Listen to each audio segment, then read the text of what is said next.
Hello दोस्तों, नमस्कार। स्वागत है आपका हमारे यूट्यूब चैनल सम्राट एजुकेशन में। दोस्तों, आज की इस वीडियो में आप लोगों को बीएससी एग्रीकल्चर फिफ्थ सेमेस्टर की एक विषय फूड साइंस एंड न्यूट्रिशन एजी 510 का 6 मोस्ट इंपॉर्टेंट लॉन्ग क्वेश्चन बताने वाला हूं, जो कि आपके एग्जाम के लिए भी बहुत ज़्यादा इंपॉर्टेंट होने वाला है।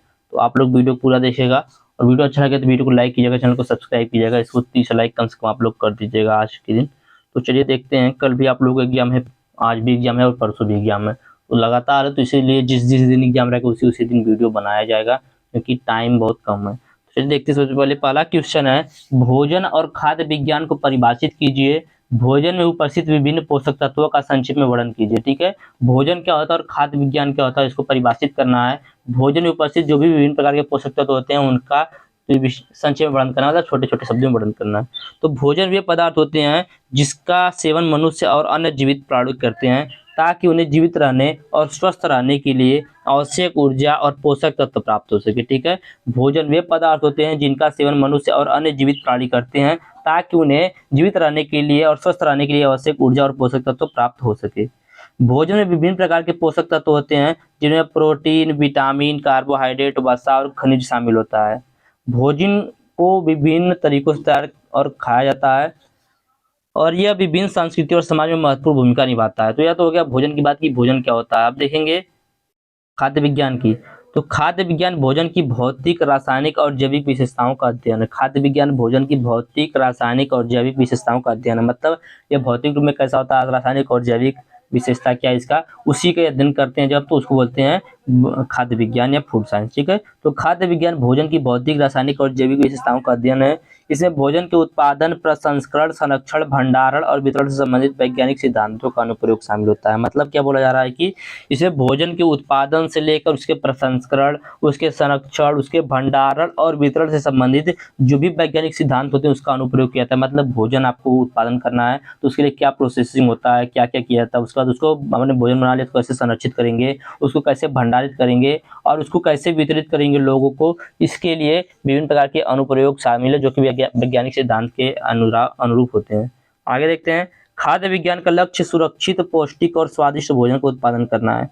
खाद्य विज्ञान का लक्ष्य क्या है? खाद्य विज्ञान का लक्ष्य सुरक्षित, पौष्टिक और स्वादिष्ट भोजन का उत्पादन करना, जो उपभोक्ताओं की आवश्यकताओं को पूरा कर सके। ठीक है, जो उपभोक्ताओं की आवश्यकताओं को पूरा कर सके। तो यह था भोजन और खाद्य विज्ञान। आगे देखेंगे भोजन में उपस्थित विभिन्न पोषक तत्वों के बारे में। तो भोजन में विभिन्न प्रकार के पोषक तत्व उपस्थित होते हैं, जिसमें पहला है प्रोटीन। तो शरीर के निर्माण और मरम्मत के लिए आवश्यक होता है प्रोटीन। मांस, मछली, अंडे, डेयरी उत्पाद, फलियां और नट्स में प्रोटीन पाए जाते हैं। आगे है दूसरा कार्बोहाइड्रेट। देखिए छोटा छोटा बता रहा हूँ, थोड़ा जल्दी जल्दी बोल रहे हैं, क्योंकि अभी बीवीएस पीयू का भी एग्जाम चल रहा है, तो वहाँ का भी वीडियो बनाना है इसकी वजह से। ठीक है, तो आप लोगों को परेशान नहीं होना, आप लोगों का भी सपोर्ट रहेगा।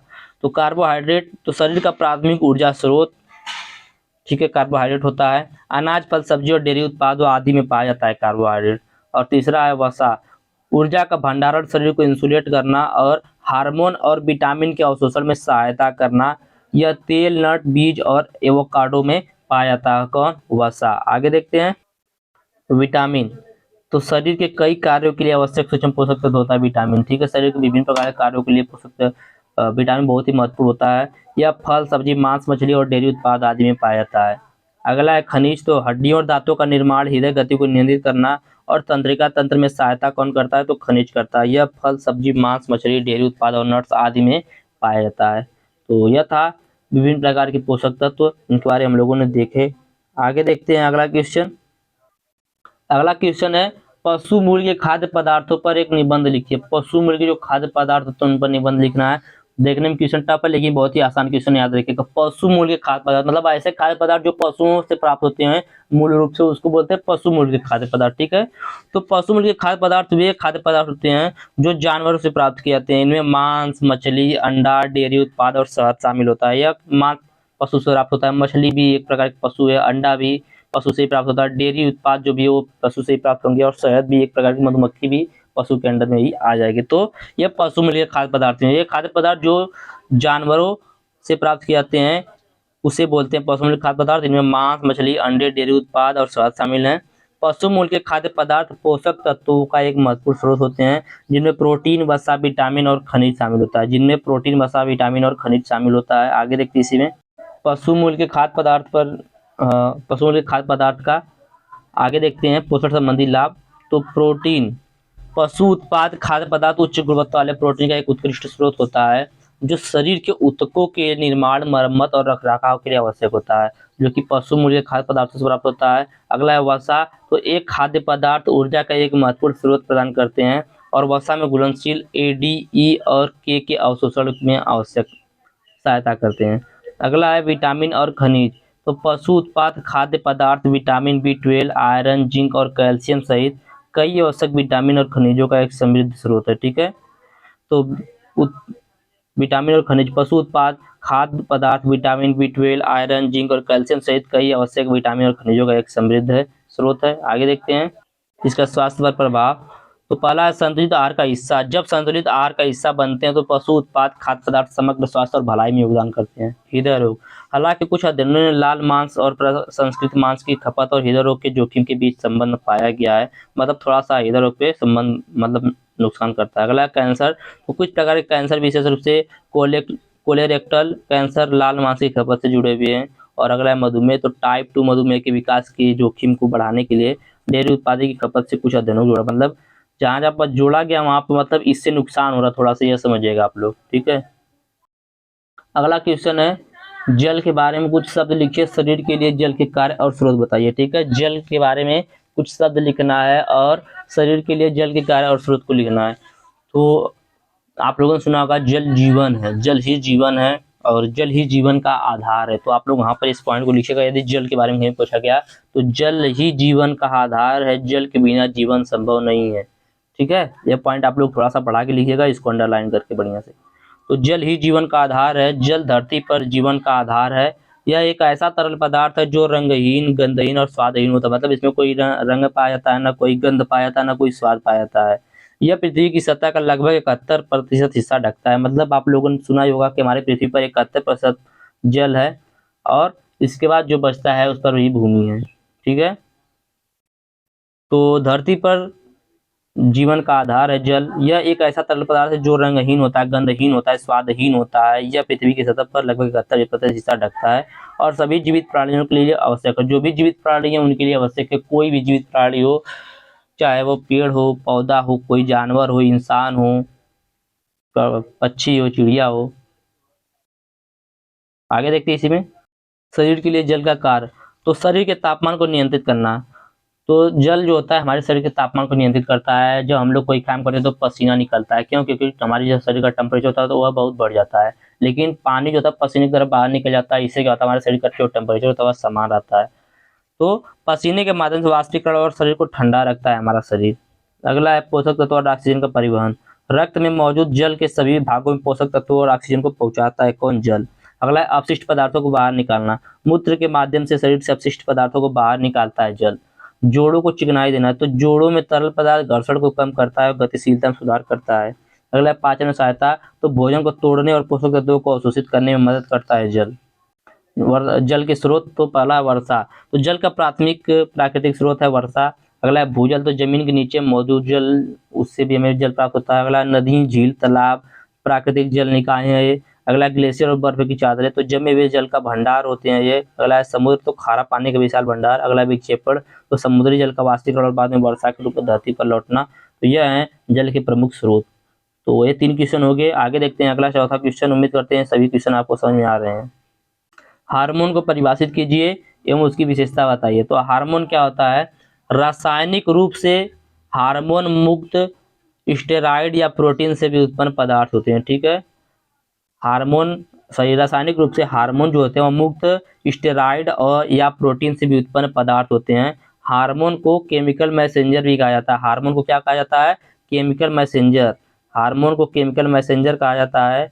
हार्मोन एक विशेष प्रकार के रासायनिक पदार्थ होते हैं जो जंतुओं में उपस्थित अनेक ग्रंथियों की जीवित कोशिकाओं द्वारा उत्सर्जित किए जाते हैं और जो वृद्धि और विकास की प्रक्रियाओं को उत्तेजित करते हैं। यह क्या करते हैं?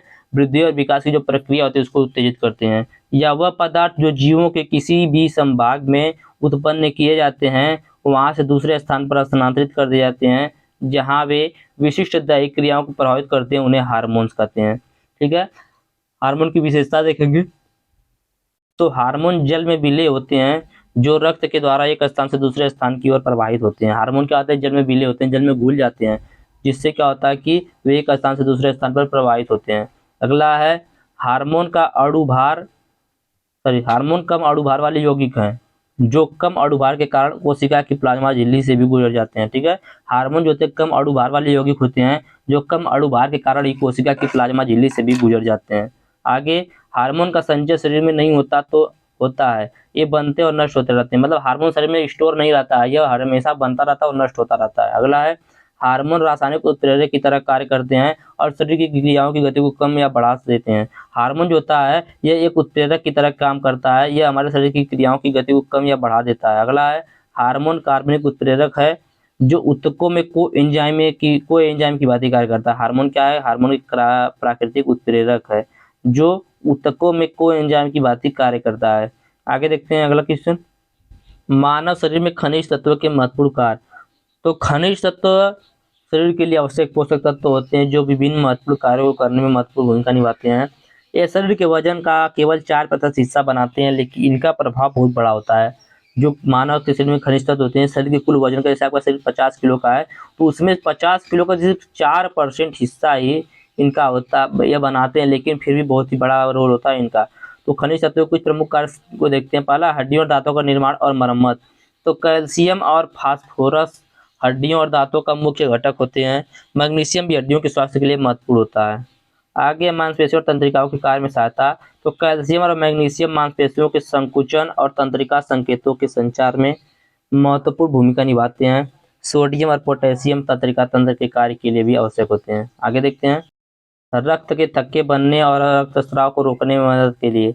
तो कैल्शियम और विटामिन के रक्त के थक्के को बनने के लिए आवश्यक होते हैं।